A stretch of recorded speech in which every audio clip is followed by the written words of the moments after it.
माढा तालुक्यातील अंजनगाव खेलोबा येथे छत्रपती शिवाजी महाराजांच्या पुतळ्यावरून सुरू असलेला वाद अखेर मिटला आहे। गेल्या 3 दिवसांपासून राज्यभर गाजणाऱ्या या प्रकरणात मोहोळचे माजी आमदार राजनजी पाटील यांच्या मध्यस्थीने तोडगा काढण्यात आला। मोहोळ येथे पालकमंत्री जयकुमार गोरे यांच्या उपस्थितीत झालेल्या महत्त्वपूर्ण बैठकीत हा निर्णय घेण्यात आला। देवस्थानाच्या जागेवरून पुतळा हलवून गावातील दुसऱ्या सहकारी जागेत बसवण्याचा निर्णय घेण्यात आला आहे।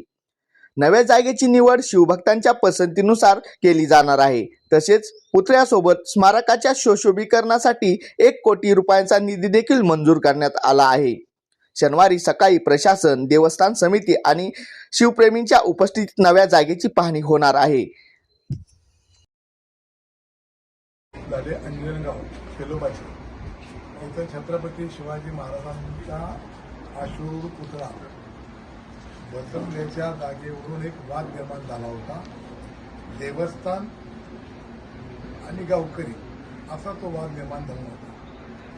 त्याच्यामध्ये देवस्थानची भूमिका ही होती, ही जागा देवस्थानची आहे, त्यामुळे देवस्थानच्या जागेत हे पुतळा न बसवता थोडा पलीकड जिथं सरकारची जागा आहे, गायरन आहे, ग्रामपंचायत जागा आहे, तिथं बसवावं आणि म्हणून करता 3 दिवस त्या गावामध्ये संघर्ष होता।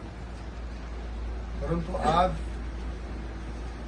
आमच्या जिल्ह्याचे पालकमंत्री जयाभाऊ गोरे साहेब, या विभागाचे आयजी फुलारे साहेब, नूतन इथले जिल्हाधिकारी नवीन आलेले कार्तिके साहेब आणि आपल्या जिल्ह्याचे SP साहेब सन्माननीय कुलकर्णी साहेब यांच्या समेत मराठा समाजाच्या काही गावातल्या ग्रामस्थांची बैठक झाली।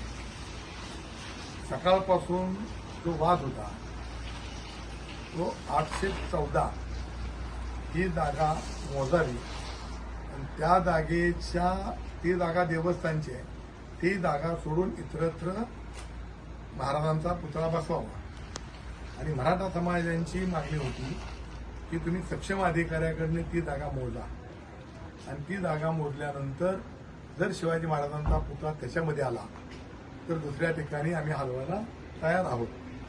त्याप्रमाणे आज शासनाच्या वरिष्ठ भूमी अभिलेखांच्या अधिकाऱ्यांनी ती जागा मोजली। त्याच्यामध्ये महाराजांचा पुतळा हा 814 या गटाच्या जवळ येत असल्यामुळं मराठा समाजानं जे शब्द दिला होता त्याप्रमाणे तो पुतळा तिथून बाजूला बसवण्याची संमती, बरोबर आहे ना, दिलेली आहे।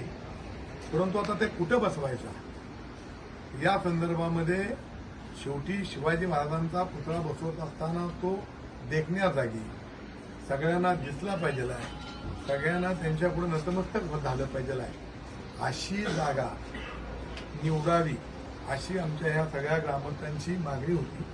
त्याप्रमाणे पालकमंत्र्यांनी अशा सूचना दिल्या की उद्या जिल्हाधिकारी साहेब, जिल्ह्याचे SP साहेब आणि मी स्वतः यांच्याबरोबर जाणार आम्ही तिथं आणि गावकऱ्यांच्या संमतीनं, मग ती शासनाची जागा असो, वेगवेगळ्या विभागाची जागा असो, जी जागा गावकऱ्यांना आणि SPंना आणि कलेक्टर साहेबांना मान्य होईल, बरोबर ना, त्या ठिकाणी हा पुतळा बसवायचा आहे आणि त्या पुतळा नुसता बसवायचा नाही तर त्याला सुशोभित करण्यासाठी पालकमंत्र्यांनी 1 कोटी रुपये उद्याच्या उद्या मंजूर करण्याचं आश्वासन या सगळ्या मराठा समाजाच्या मंडळाला दिलं आहे। त्याबद्दल मी त्यांचं स्वागत करतो आणि मराठा समाजाच्या माझ्या सगळ्या कार्यकर्त्यांचं मी इथं अभिनंदन करतो की तिने ह्यातून मार्ग काढला, त्याबद्दल धन्यवाद।